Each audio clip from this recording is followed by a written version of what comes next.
नमस्कार, मैं हूं doctor Asit Arora, principal consultant GI and HPV cancer surgery, Max hospital, Delhi. आज हम बात करेंगे इसोफेगस यानी कि फूड पाइप या आहार नली और उसमें होने वाले कैंसर्स के बारे में। इसोफेगस एक हॉलो ट्यूब होती है जो करीब 25 सेंटीमीटर की लेंथ की होती है, जो आपके गले को आपके पेट से जॉइन करती है। इसका मुख्य काम खाने के पैसेज के रूप में होता है, जो आपका खाना मुंह से आपके पेट तक पहुंचाती है। इसकी जो अंदरूनी सतह होती है, ये एक स्पेशलाइज्ड सेल्स होते हैं जिन्हें हम स्क्वैमस एपिथेलियम बोलते हैं, उससे बनी हुई होती है। और कुछ केसेस में इन सेल्स में कैंसर उत्पन्न हो जाता है, जो कि शरीर में होने वाले कुछ बहुत ही कॉमन कैंसर्स में से एक है। आमतौर पर ये कैंसर 60 के दशक में होता है, पुरुषों को ज़्यादा अफेक्ट करता है और इसके कुछ मुख्य कारण हैं, जिसमें स्मोकिंग और तंबाकू के पदार्थ, अल्कोहल, अत्यधिक मोटापा, बहुत ज़्यादा non vegetarian food specially packaged food का इस्तेमाल और स्पाइसेस का अत्यधिक इस्तेमाल इसके रिस्क फैक्टर्स हैं। इस कैंसर के जो मुख्य लक्षण हैं उसमें खाने का अटकन होना। शुरुआत में आपका जो मोटा भोजन होता है जैसे कि रोटी या चावल, वो अटकता है जब आप निगलते हैं खाने को, और धीरे धीरे ये अटकन बढ़ती चली जाती है और तरल पदार्थ जैसे कि पानी, जूस या दूध में भी अटकन होने लगती है। इसके अलावा कैंसर्स में ब्लीडिंग होने के कारण खून की उल्टी आना या काले रंग की लैट्रिन आना, और लेट स्टेजेस में भूख न लगना, अत्यधिक वजन का कम होना या फिर शरीर के अन्य भागों में दर्द होना जैसे कि पीठ में दर्द होना, रीढ़ की हड्डी में दर्द होना या पेट में दर्द होना हो सकता है। ऐसे किसी भी लक्षण होने पे आपको तुरंत ही एक स्पेशलिस्ट से सलाह करनी चाहिए।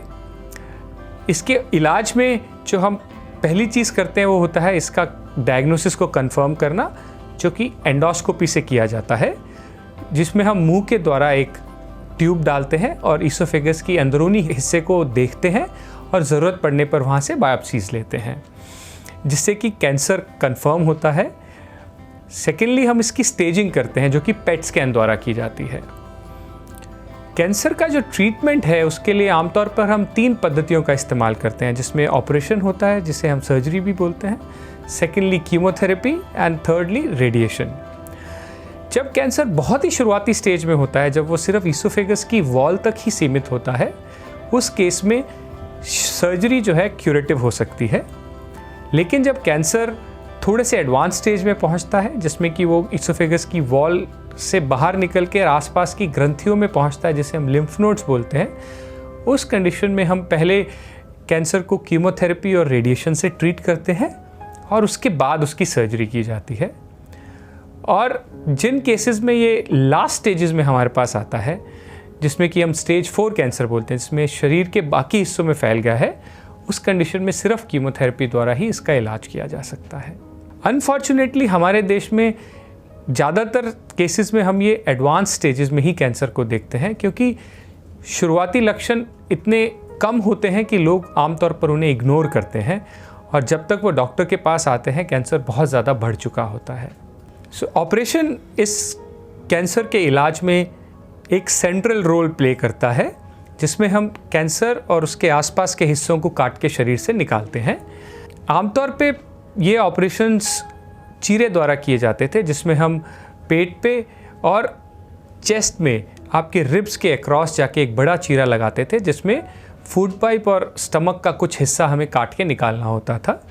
लेकिन आजकल ये ऑपरेशन नई पद्धति से, जिसे हम थोरैकोस्कोपिक और लेप्रोस्कोपिक सर्जरीज बोलते हैं, उससे किए जाते हैं, जिसमें हम पेट में या छाती में बहुत छोटे छेद बनाते हैं 5 mm और 10 mm के, और सारी सर्जरीज इन छोटे छेदों द्वारा पूरी की जाती है। इस पद्धति से मरीज़ को फ़ायदा ये होता है कि इसमें ऑपरेशन के बाद दर्द बहुत कम होता है और चेस्ट और रेस्पिरेटरी कॉम्प्लिकेशंस काफ़ी कम रहते हैं और पेशेंट जल्दी डिस्चार्ज हो जाते हैं। इस कैंसर के इलाज में सबसे ज़रूरी चीज़ ये है कि हमें समय रहते इसका पता चले, और जितनी जल्दी स्टेज पे हम इसको पकड़ पाएंगे उतना ही जल्दी हम इसका इलाज शुरू कर सकते हैं और उतना ही बेहतर इसका ओवरऑल प्रोग्नोसिस होता है। तो अगर आपको किसी भी प्रकार के लक्षण हैं जो मैंने आप पहले बताए हैं, तो आप उन्हें इग्नोर ना करें, तुरंत एक स्पेशलिस्ट से संपर्क करें और इसका इलाज शुरू करें। धन्यवाद।